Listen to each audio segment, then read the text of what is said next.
Hey everybody, welcome back to the Off the Mic Sports Network here. We're gonna do something a little different. Big story in college football. Is we may have the first ever NIL holdout of from a college football player with a college football team. As Nico Iamaleava, try saying that 5 times fast, the quarterback for Tennessee, the Volunteers in Knoxville, did not show up to practice, spring practice, due to a dispute over NIL money. If you remember, there was a lot of controversy about the money that brought him in his freshman season. Nico Iamaleava ultimately led this, helped lead this team. I say he shouldn't say lead. He was part of the reason why they had to be coached around some of his deficiencies, and it kind of showed up in the college football playoff against Ohio State, and they lost the game to Arkansas during the season. But Tennessee went to the college football playoff with this guy as their quarterback. But now here we are in mid to early April, and this guy is holding out for NIL money.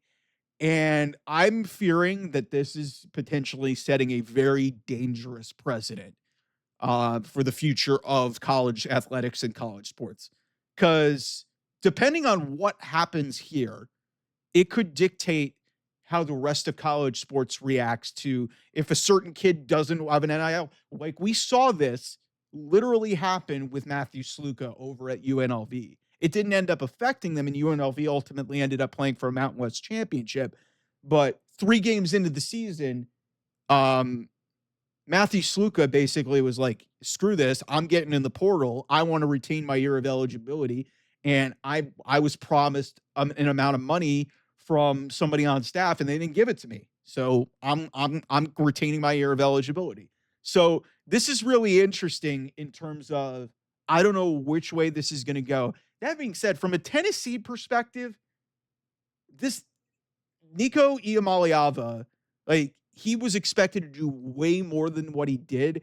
I think Tennessee was, held together really because of their running game. Dylan Sampson was one of the better running backs in college football last year. James Pierce is going to was projected to be a high draft pick. I mean, they had talent in a lot of places. Josh Heupel is also a really good coach, and they were able to get into the strength of the fact that it was a 12-team playoff, and they got 3 teams in, and they I think they only had 2 losses last season, but then they got humiliated by Ohio State in a game where a lot of people were picking Tennessee to win. I didn't, because I was just like, man, Tennessee going to the horseshoe, and I think a lot of people just freaked out over Ohio State losing to Michigan. But in regards to this situation, no matter what happens here, the NCAA has got to figure out a system in order to, police NIL, because more and more we are starting to see this is becoming pro sports. And if we're going to have these type of situations in terms of agreements to money, you've got to have actual contracts. Because if that's where this is going to go, if you guys want to admit that you're basically minor league sports, there's got to be some level of signature. I said this with the Sluka thing. You've got to get stuff in writing. You got to get stuff in writing. Otherwise, you're going to run into more situations like this. And it's not going to look good for anybody. Like it doesn't look good for Nico. It doesn't look good for Tennessee, because now you've got a very public situation with one of the better teams in the SEC trying to potentially compete to go back to the playoff, win the SEC this year. And, the SEC is not what it used to be. Like, it's not being run by Alabama. Georgia kind of struggled, and now their quarterback went in the portal, and we'll see how things work out this season with them. Georgia should be the standard. LSU with Brian Kelly's been a hot mess. Like, there's a lot more parity in college football, and that's what I like about this ability to jump from place to place. But I don't like what a lot of the spirit of college athletics has become, to the point of, hey, you're starting spring practice and your starting quarterback is holding out and not showing up because of money. The fuck happened, man? The fuck happened to this sport? Like it should be about the pageantry and the tradition of these programs and these institutions, and 100,000 people showing up in the stadium.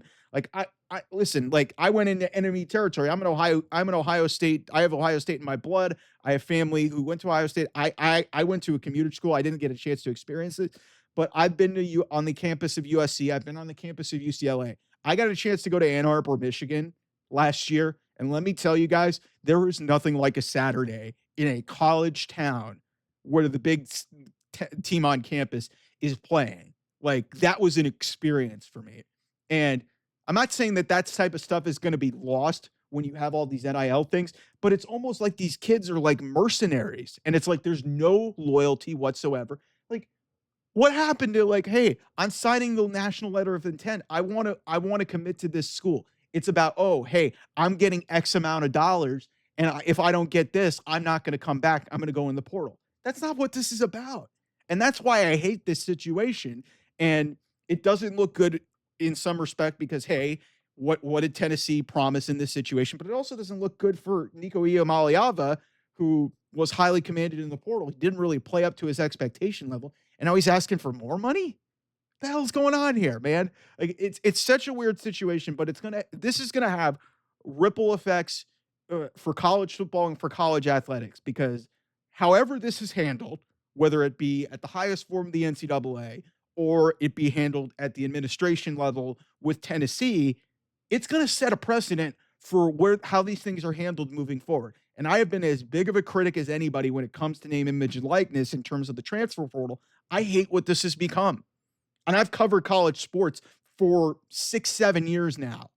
And the transition from what this sports was when I started covering it to now is so ridiculously different. It's I don't almost don't even recognize it. So I hope that there's a resolution here that can make everything kind of fair and level to the rest of student athletes across the sport because this is setting a this is going down a very dangerous road and I'm really scared for what might happen. But just a bizarre situation going on at Tennessee and Knoxville, and we'll see how it gets handled. Anyway, thanks so much for watching. I will see you guys soon. Bye bye.